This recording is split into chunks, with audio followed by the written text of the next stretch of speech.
Alright guys, 2013 Porsche Panamera serpentine belt replacement.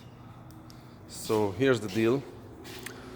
You might don't find the right place to lose the tension, the belt. First of all, this is two-side groove belt. So look at that, this one and the other side back in there. Both side has got the groove. And I got it from the dealer.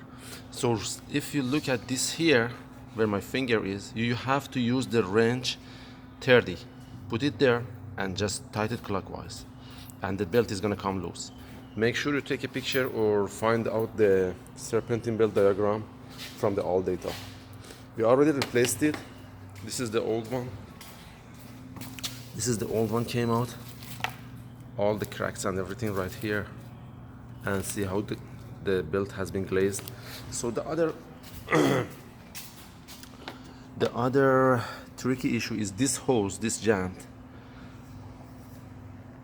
this hose right here. As you look at it, okay, there is a plastic clip right there. You just need to push it out to be able to send the belt through this bracket. That's it. You don't need to take any hose off or drain any coolant or anything. That's it. And then, like I said, use the 30mm ratchet, not wrench, ratchet, and you can take it off from here. I mean, you can just turn it clockwise and the belt is gonna come loose. Again, this is the two-side groove belt, and make sure you do the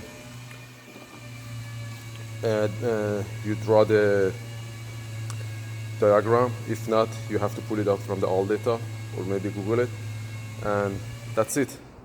That was about the summary of the serpentine belt replacement. It's easy job, and thank you guys for watching.